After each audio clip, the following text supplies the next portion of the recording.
शुक्लांबरधरं विष्णुं शशिवर्णं चतुर्भुजं प्रसन्नवदनं ध्यायेत् सर्वविघ्नोपशान्तये अगजाननपद्मार्कं गजाननमहार्निशम् अनेकदन्तं भक्तानाम् एकदन्तमुपास्महे। ओं गं गणपतये नमः। ओं श्रीमात्रे नमः। ओं श्री गुरुभ्यो नमः। మా ఆది ఆస్ట్రాలజీని చూస్తున్నటువంటి మీ అందరికీ అలాగే విదేశాల్లో కూడా ఉంటూ నా వీడియోస్ని చూస్తున్నటువంటి మీ అందరికీ కూడా పేరు పేరున నా హృదయపూర్వక నమస్కారాలు. ఇప్పుడు మనం ఏప్రిల్ నెల 20th నుంచి 26th ఏప్రిల్ వరకు కూడా ఈ వారం రోజులు గ్రహాలు ఇచ్చే ప్రభావాలు 12 రాశుల మీద ఎలా ఉండబోతున్నాయో ఇప్పుడు మనం తెలుసుకుందాం. దానికంటే ముందర నేను చెప్పే వీడియో మీకు నచ్చితే షేర్ చేయండి, లైక్ చేయండి. అంతేకాదండి, మీ జాతకాలు చూపించుకోవాలనుకున్నా, చెప్పించుకోవాలనుకున్నా ముఖ్యంగా కావాల్సింది డేట్ ఆఫ్ బర్త్ అండి. టైం పర్ఫెక్ట్గా ఉండాలి, చాలా మంచి రిజల్ట్స్ వస్తాయి. అలాగే మీ పుట్టిన ఊరు ఎక్కడుంది అయితే మీకు వివాహాలకు సంబంధించిన విషయాల్లో కానీ, చదువు విషయంలో కానీ, జాబ్ సంబంధించిన విషయాల్లో కానీ ఎన్ని అంశాలు, ఏ అంశాలు సరే మొత్తం కూడా కూలంకుషంగా నేను చూసి నేనే మీకు ఫోన్ చేస్తాను, మళ్ళీ చెప్తాను కూడా. మీకు ఏమాత్రం చెప్పించుకోవాలనుకున్నా, చూపించుకోవాలనుకున్నా తప్పకుండా మా ఆది ఆస్ట్రాలజీని కన్సల్ట్ చేయండి. సో నేను చెప్పిన వీడియోస్ మీకు నచ్చుతాయని అనుకుంటున్నాను, నచ్చే ఉంటాయి. సో మీకు నచ్చితే సబ్స్క్రైబ్ చేయండి, మీ ఫ్రెండ్స్ సర్కిల్ వాళ్ళకి కూడా షేర్ చేయండి. ఇప్పుడు మనం కన్యారాశి వాళ్ళకి ఏమాత్రం ఇబ్బంది లేదండి, చాలా బాగుంది. గురుబలం మీకు నిండుగా ఉంది. అసలు మీ రాశినే గురుడు చూస్తున్నాడు కాబట్టి సర్వదా సౌఖ్యంగా ఉంటారు, మీరు తృప్తిగా ఉంటారు. కాబట్టి హెల్త్ బాగా చూసుకోండి. ఏమైనా సరే మీరు అనుకున్న పనులు అనుకున్నట్టుగానే సాధించి తీరుతారు. ధనం విషయంలో ఏమాత్రం ఇబ్బంది పడరు. కుటుంబంలో వృద్ధి కలుగుతూ ఉంటుంది. మీకు గాయకులకి అవకాశాలు వెతుక్కుంటూ వస్తాయి. షార్ట్ జర్నీస్ మీరు విపరీతంగా చేసేస్తూ ఉంటారు. ముఖ్యంగా మీ తమ్ముళ్ళు కలవడానికి, మీ తమ్ముళ్ళు కానీ చెల్లెలు కానీ కలవడానికి ఎక్కువ ఉంటుందండి. ముఖ్యంగా వాహనాలు కొనుక్కోవడానికి అవకాశం ఉంది. మీరు కష్టపడి పని చేస్తారండి, టార్గెట్ రీచ్ అవుతుంటారు. మధ్యలో ఏ పని కూడా వదిలేసే స్వభావం మాత్రం కాదు మీది. పర్ఫెక్ట్గా చాలా బాగా మంచి చేస్తారు. శుభవార్తలు ఈ వారంలో వినడానికి అవకాశాలు ఎక్కువ ఉన్నాయి. విద్యార్థులకి చంద్రుడి ప్రభావం వల్ల కొన్ని సందర్భాల్లో 20వ తారీఖు అనుకుందాం, విద్యలో ఆటంకాలు కలగడానికి అవకాశాలు మాత్రం ఉన్నాయి. తల్లిగారికి కూడా కొద్దిగా ఆరోగ్యంలో కొద్దిగా మార్పులు సంభవించబోతున్నాయి.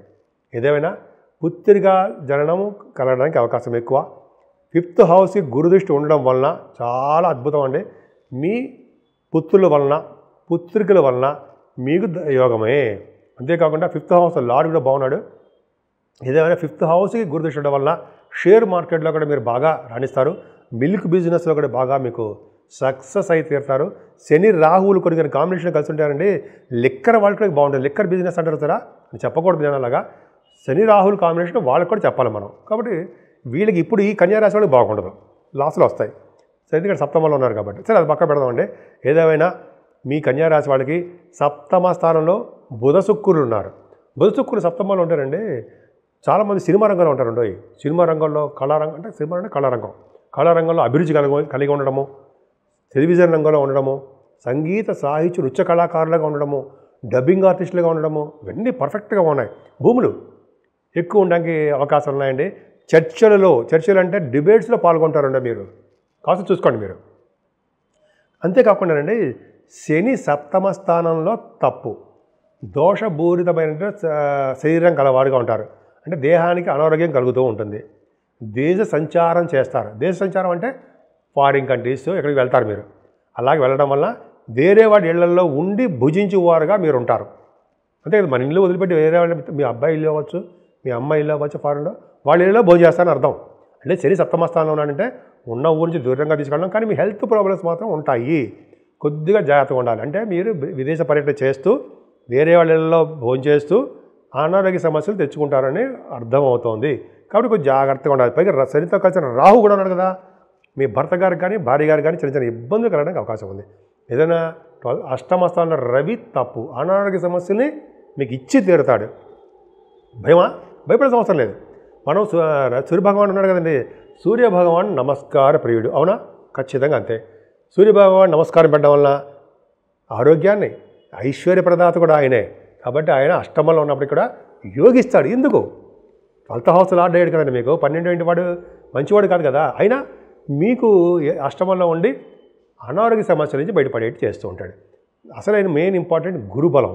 భాగ్యస్థానంలో గురుడు చక్కగా ఉన్నాడండి. ఈవెందో మీకు భార్యాభర్తల వల్ల చిన్న చిన్న మనస్పాతలో చిన్న చిన్న ప్రాబ్లమ్స్ వచ్చినా సరే ఆ గురు ప్రభావం వల్ల వాటన్నిటి నుంచి మీరు బయటపడతారు. First point. సెకండ్ పాయింట్, గురు బలం బాగుంటే భాగ్యస్థానానికి వాళ్ళు కోర్ట్ రిలేటెడ్ సంబంధించిన ఏమైనా ప్రాబ్లమ్స్ చిన్న చిన్న ప్రాబ్లమ్స్ ఉంటే లా సంబంధించింది వాళ్ళు విజయం సాధిస్తారు. ఉండవు నా సొంత కవిత్వం కాదు, మీరు చూపిస్తారు కావాలంటే.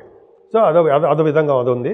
అంతేకాకుండా భాగ్యంలో గురుడు ఉండడం వలన వేద పండితులకి, అలాగే డాక్టర్స్ వృత్తిలో ఉన్న వాళ్ళకి, అలాగే అడ్వకేట్స్ లాయర్స్ అంటారు సరే, పవర్ వాళ్ళకి బాగా మాట్లాడే శక్తి అద్భుతంగా ఉండాలి కదా. గురుబలం ఉండాలి. గురుబలం అంటే దశమ స్థానం, భాగ్యస్థానం అద్భుతంగా ఉందండి. సో ఈ విధంగా చాలా చాలా బాగుంది. ఇంకా చెప్పుకునేది చాలా ఉంది. ఏదైనా మీరు 10th హౌస్ లార్డ్ సప్తమంలో ఉన్నాడు, విదేశీ పర్యటన చేయబోతున్నారు, చేస్తున్నారు కూడా, చేసేస్తారు కూడా. సో చేస్తున్నారు, విదేశీ పర్యటన మీకు ఉంది. అలాగే మీ అంటే వృత్తిరీత్యా, ఉద్యోగ రీత్యా, వ్యాపారాల రీత్యా అంటారు సరే, ఆ ప్రకారం మీరు వెళ్తారు. విద్యా రీత్యా మీరు విదేశాలు వెళ్తారు. సరే పక్కన పెడితే ముఖ్యంగా సాఫ్ట్వేర్ రంగ ఉద్యోగస్తులకండి కొంచెం ప్రాబ్లమ్స్ వస్తాయి. కుజుడు నీచ స్థితిలో ఉండడం వల్ల కొద్దిగా జాగ్రత్తగా ఉండండి.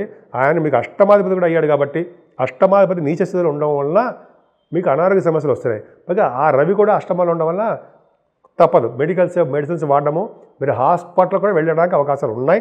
జాగ్రత్తగా ఉండండి. అది మేమేమైనా భయపెడుతున్నానా? ఏమీ కాదండి, మీకు మార్గం సూచిస్తున్నాం. సో ఈ విధంగా కన్యారాశి వాళ్ళకి సుబ్రహ్మణ్యేశ్వర స్వామి ఆరాధన, ఓం సం శని సుబ్రహ్మణ్యాయ నమః, ఓం మెలికిల్ సం అండి సుబ్రహ్మణ్యాయ నమః, ఓం సం శని సుబ్రహ్మణ్యాయ నమః అనుకోవడం వల్ల, రవి సూర్యభగవాన్ పూజించడం వల్ల, ఆదిత్య హృదయం చదవడం వల్ల చక్కటి ఆరోగ్యవంతులుగా మీరు ఉండి తీరుతారు. ఇప్పుడు మనం 12 రాశుల వాళ్ళకి అంటే మేషం నుంచి మీనరాశి వరకు కూడా రెమిడీ అండి. అంటే నవగ్రహాలకి సంబంధించినటువంటి రెమిడీ ఏం చేస్తే బాగుంటుంది ఈ వారంలో? దత్తాత్రేయ స్వామి వారిని కొలవాలండోయి. దత్తాత్రేయ స్వామి వారిని కొలవడం వలన, అలాగే గణపతి సచ్చిదానంద స్వామి వారు గురువు గారిని పూజించడం వలన 12 రాశుల్లో ఉన్న వాళ్ళందరికీ కూడా ఎటువంటి కష్టాలు రాకుండా, ఎటువంటి ఇబ్బంది కలగకుండా దత్తాత్రేయ స్వామి వారు, అలాగే గణపతి సచ్చిదానంద స్వామి వారు కూడా మనకి అనుగ్రహం ఇస్తారు అనడంలో సందేహం లేదు.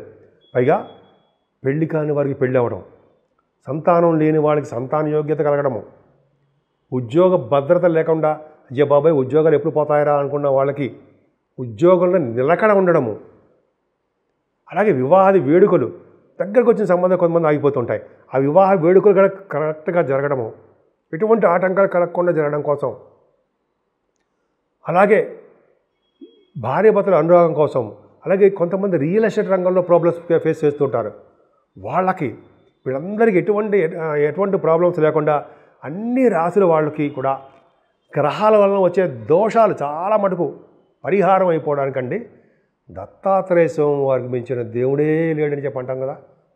బ్రహ్మ విష్ణు మహేశ్వరుల యొక్క స్వరూపము శ్రీ దత్తాత్రేయ స్వామి వారు.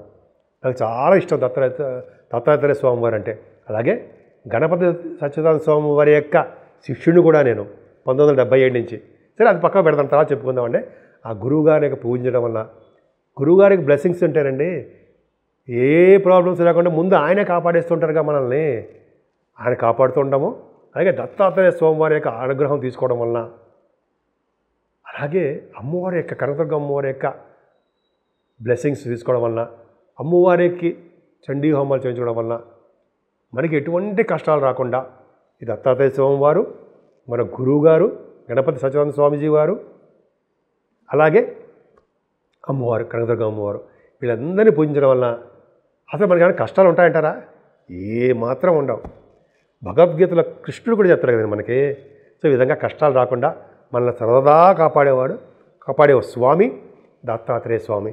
సో ఆయన పూజిద్దాం, ఆయన యొక్క అనుగ్రహానికి మనందరం పాత్రలు అవుదాం.